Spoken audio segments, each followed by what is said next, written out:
característica de la columna geológica que muestra una sucesión o un ordenamiento, podríamos decir, no sucesión, sino ordenamiento de tipos de organismos. Entonces, por ejemplo, en el Paleozoico hay una cantidad de organismos que no aparecen ni en el Mesozoico ni más arriba.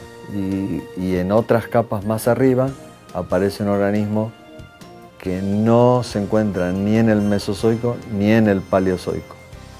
Entonces, por eso, por ejemplo, en el caso de los dinosaurios están en el Mesozoico, no se los encuentra más abajo, no se encuentran algunos organismos de acá abajo junto con los dinosaurios, ni siquiera se encuentran algunos mamíferos que son más comunes arriba o aves que son más comunes arriba, no se los encuentra acá con los dinosaurios. De la misma manera tampoco se encuentran seres humanos con estos organismos más abajo.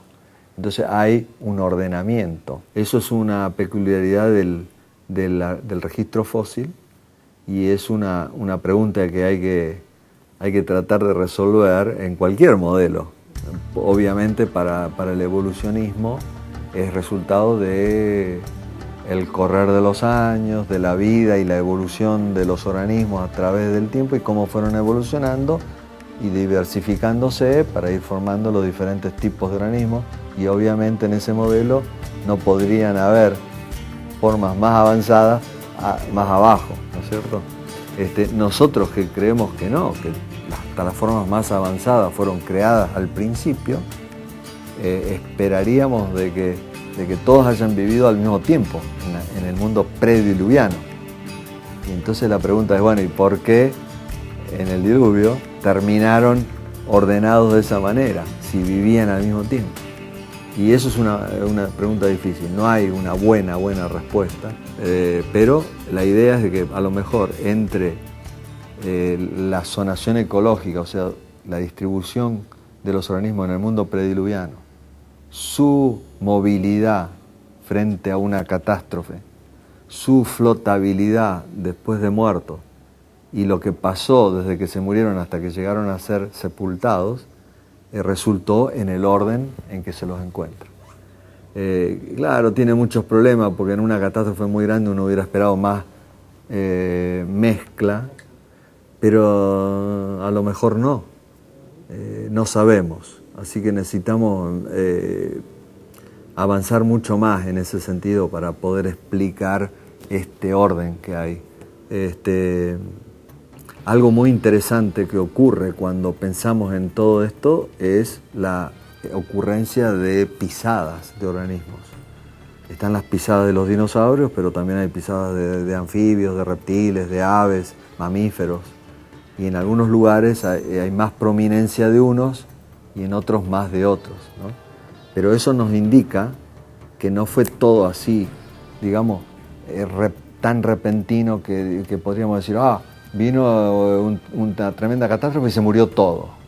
No, evidentemente se murieron algunos y a medida que se iban sepultando, otros estaban vivos y estaban caminando y dejando huellas, y entre los dinosaurios es muy común la ocurrencia de muchas huellas. En algunos lugares hay millones literalmente, de pisadas y rastros enteros.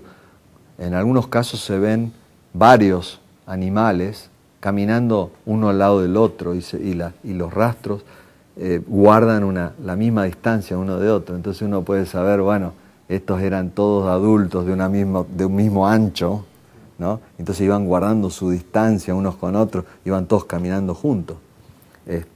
Así que hay una cantidad de gente que se dedica a estudiar, bueno, y los rastros, cuán rápido caminaban, la distancia entre los pasos, una cantidad de cosas muy interesantes que se puede saber de eso, ¿no? Pero el hecho es de que estaban vivos cuando ya, esto es en el Mesozoico, ya se había depositado todo el Paleozoico.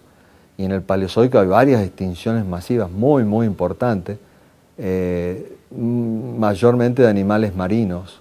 O sea que se ve que mientras la catástrofe estaba afectando ambientes marinos, en los continentes todavía había muchos organismos vivos que después fueron muriendo y después fueron caminando y además poniendo huevos. que es algo muy extraordinario. Allá en Argentina tuve la oportunidad de ir a un par de lugares en la Patagonia donde hay cantidades enormes de huevos. Hay un lugar donde hay miles y miles. Y uno dice, ¿cómo? ¿Por qué hay miles de huevos enterrados en arena y barro? Algunos están enteritos, y algunos de ellos tienen embriones adentro. Algunos han pensado de que, como ocurre en otros animales hoy, bajo ciertas circunstancias de mucho estrés, los animales, es como una reacción de supervivencia, ponen huevos, como una reacción frente al medio, no pensando, pero bueno, frente a la posibilidad de desaparecer, bueno, aseguran de que por lo menos a lo mejor de los huevos después puedan nacer las crías. Lo interesante es que tenemos acumulaciones de huevos desde Mongolia, por España, África, Francia, Norteamérica, Sudamérica, en todos lados parece haber grandes cantidades de huevos de dinosaurios. Y bueno, ¿y qué significa eso? Y también parece indicar una situación muy estresada del medio ambiente.